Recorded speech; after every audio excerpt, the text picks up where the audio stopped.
पांडव यश्वमेध यज्ञ करने के लिए तैयार हुए, लेकिन भगवान कृष्ण ने कहा कि राजन, यश्वमेध यज्ञ तो तब की जाती है तब समस्त राजाओं को विजय प्राप्त कर ली हो, सबको जीत लिया हो।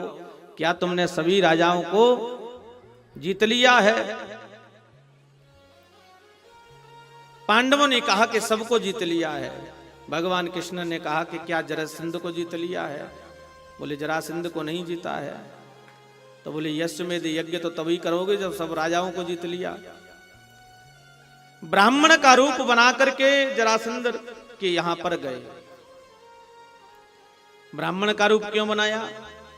क्योंकि जरासंध महाराज ने 10,000 ब्राह्मणों को बिठाया था और कहा कि यदि मैं हार गया तो 10,000 ब्राह्मणों का सिर कलम कर दूंगा, और यदि मैं जीत गया और कृष्ण को हरा दिया तो मैं इतना धन दूंगा कि कभी किसी के दरबार में मांगने की आवश्यकता नहीं पड़ेगी। ब्राह्मण बेचारे थत्तर कांप रहे थे, पुकार रहे थे, हे प्रभु आपको कौन हरा सकता है। लेकिन इन दीनहीन ब्राह्मणों की रक्षा करना प्रभु, इन ब्राह्मण की रक्षा के लिए भगवान ने मथुरा नगरी को छोड़ा, द्वारका में प्रवेश किया। तो राजा जरासंध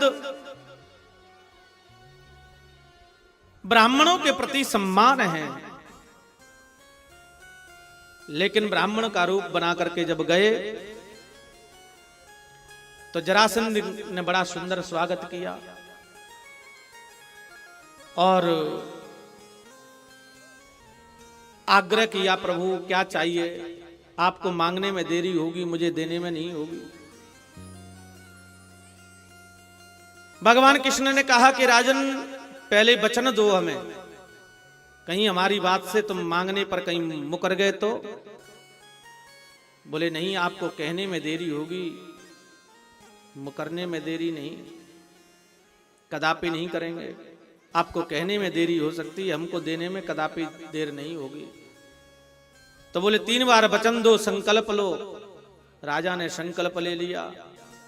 संकल्प ले लिया तो आज भगवान कृष्ण बोलते हैं कि युद्धम नो दे राजेंद्र द्वंद्वसो यदि मन्यसे युद्धार्थिनो वयं प्राप्ता राजन्यानान कांक्षिण। प्रभु देना चाहते हो तो केवल युद्ध दे दो। जरासंध भ्रमित हो गया, ये ब्राह्मण नहीं हो सकते। भाई ब्राह्मणों का क्या काम है? ब्राह्मण तो युद्ध नहीं ले सकता।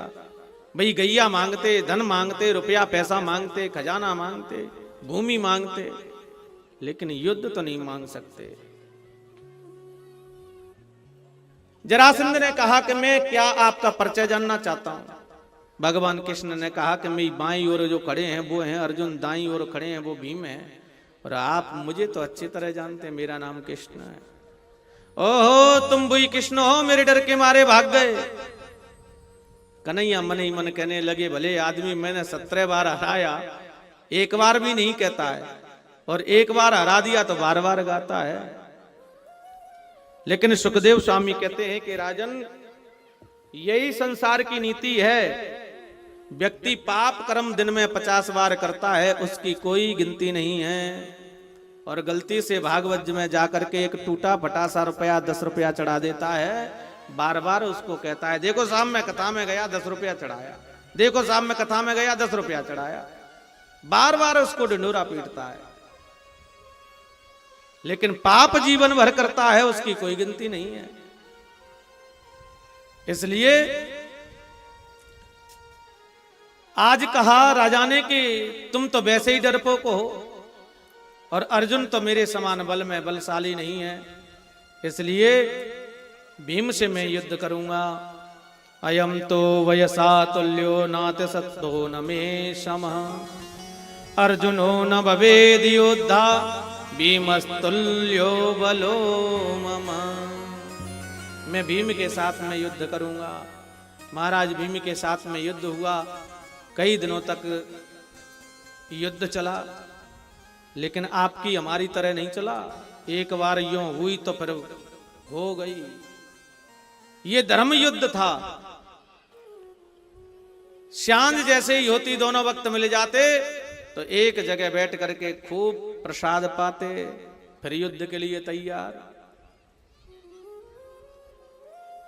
भगवान ने एक तिनका लिया है और इशारा किया कि प्रभु इसको यदि मारना चाहते हो तो इसको बीचों बीच फाड़ो। इशारे को भीम समझ गए। भीम ने ऐसा ही किया, बीचों बीच फाड़ दिया और फेंक दिया, लेकिन फिर जुड़ गया क्योंकि ये जरासंध जरा नाम की राक्षसी का बेटा है। संधि करने से इसका जुड़ना हो गया। फिर कन्हैया कहते हैं, गोविंद कहते हैं कि दाहिना चरण बाईं ओर, बायां चरण दाईं ओर तुम फेंकोगे तब इसका प्राणांत होगा। भीम ने ऐसा ही किया, दाहिने चरण पर बायां चरण रखा है, दोनों को बीचों बीच फाड़ दिया है और दाहिना चरण बाईं ओर, बायां चरण बाईं ओर फेंका है। जरासंध का प्राणांत हो गया। बोलो भक्तवत्सल भगवान की जय।